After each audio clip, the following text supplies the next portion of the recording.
España es un país que se encuentra ubicado al suroeste de Europa. Su capital es Madrid. Cuenta con una superficie de 506.000 kilómetros cuadrados y contiene 47 millones de habitantes.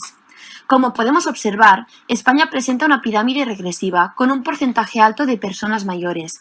Es por lo tanto una sociedad envejecida y con tendencia a serlo cada vez más. La situación demográfica española está bastante crítica.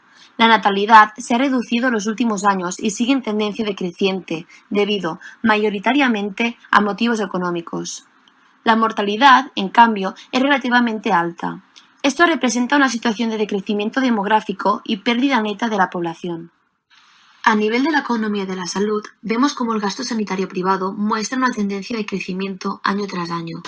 El gasto público, en cambio, es más fluctuante y depende de la economía de cada año.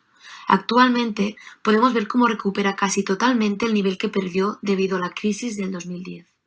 A continuación os hablaré de Francia, que es un país ubicado en Europa Occidental que limita con España, Mónaco, Bélgica y Alemania, entre otros, y que su capital es París.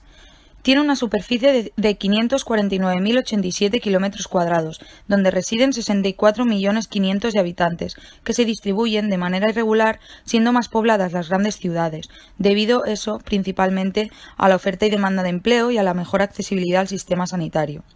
Como podemos observar en la pirámide, se trata de una población envejecida, donde la esperanza de vida es de más de 80 años. Como país desarrollado, la tasa de natalidad se mantiene por encima de la tasa de mortalidad. Y uno de los grandes avances de salud ocurrió en el 2000, año en el que fue introducida la cobertura médica universal.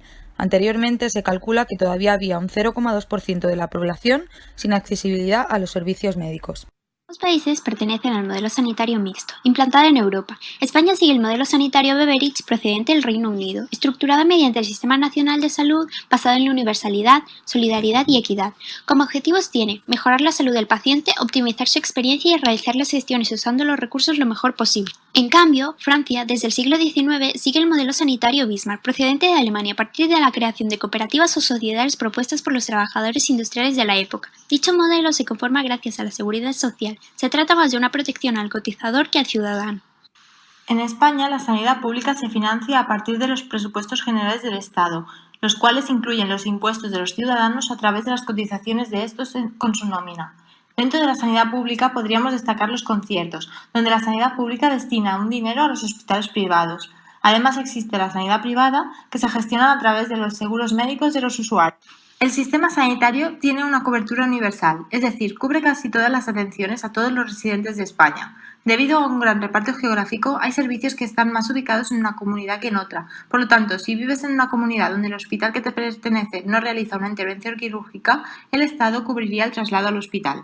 El sistema sanitario francés se considera uno de los 3 mejores europeos según la OMS. Su éxito se debe a que se basa en los principios de igualdad al acceso a asistencia sanitaria, la calidad del servicio médico y la solidaridad en cuanto a cobertura.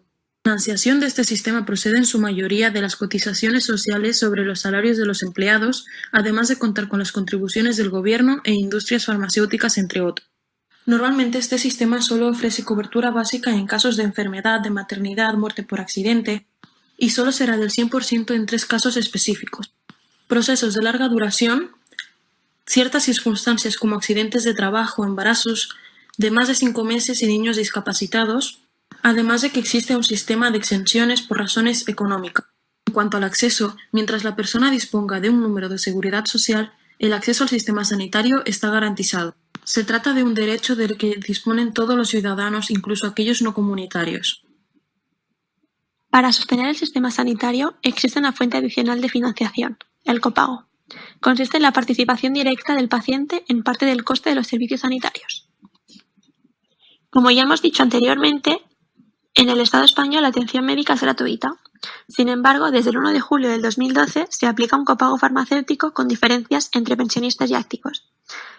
El copago aplicado en aquellas personas de menos de 65 años es de un 40% de venta al público.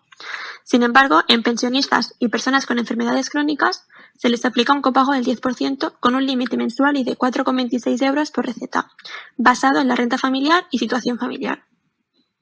Por otro lado, quedan exentos personas con discapacidad reconocida, personas beneficiarias de pensiones no contributivas, determinadas situaciones de personas en paro y personas que han sufrido una enfermedad laboral. Por otro lado, en Francia los pacientes abonan directamente tasas variables de copago cuando utilizan los servicios médicos. Además, cuando acuden a atención primaria, atención especializada, pruebas de laboratorio o radiología abonan 1 euro por visita. En la atención hospitalaria, el copago es mayor, siendo de 14 euros por día hasta un máximo de 31 días. En el caso de los medicamentos, el copago es de 50 céntimos por receta, hasta un máximo de 50 euros por año. Además, hay medicamentos que no están cubiertos y otros que sí en su totalidad, aquellos de primera necesidad. El copago está modulado por la renta y condiciones personales. Quedan exentos de pagarlo pacientes con bajos recursos o con determinadas enfermedades crónicas, embarazadas más de 5 meses y accidentes de trabajo, entre otros. A nivel sociodemográfico, ambos países disponen de una igualdad de derechos en la accesibilidad sanitaria. En España la cobertura sanitaria es completa, a priori es beneficiosa, pero se hace un mal uso de esta, porque la población acude a los servicios sanitarios al mínimo síntoma, dejando a otros a la espera teniendo peor pronóstico. Francia, de lo contrario, tiene una cobertura básica acompañada de complementos que suponen pagos extras. De alguna manera, evita el colapso en los centros de salud, como sería urgencias, pero por otra parte, deja a la población en desventaja económica, estando ya geográficamente afectada por la falta de centros sanitarios, sobre todo en las cercanías rurales. Referente a los modelos, el Beveridge sería más beneficioso para la población que el Bismarck, ya que los ingresos de este último adquieren a partir de las cuotas obligatorias, lo cual deja en desventaja económica a su población. Esta desventaja se refleja en el copago francés, que trata de pagar todos los extras, como la atención primaria, la atención hospitalaria, especializaciones y pruebas diagnósticas. A la larga, Francia se arriesga a que su cobertura básica sea sustituida por los servicios privados. A los riesgos a los que nos enfrentamos son a una España recuperándose de la crisis, pero manteniendo sueldos bajos, desequilibrados y así la balanza entre la salud y la calidad de vida. La población no vive en buenas condiciones, lo cual implica más patologías, por lo tanto a una ausencia progresiva de la salud en la comunidad, sumada a una falta de recursos debido a la redistribución de los fondos públicos. Por otro lado, el método del copago completo es beneficioso hasta que se deriva a un colapso sanitario. El tiempo de la espera es excesivo y se arriesga a que siga en aumento con una población cada vez más enferma. Ahora bien, Francia, aún teniendo uno de los mejores sistemas sanitarios, podría sufrir una ruptura por el riesgo a que su táctica para financiarse acabe viéndose como un indicador de fracaso en el control de los costes, en vez de ser instrumento para pilotaje efectivo. Otro de los factores en peligro es la población, por la falta de expansión de servicios sanitarios para facilitar la accesibilidad, sobre todo cerca de las zonas rurales, que afecta directamente a la población.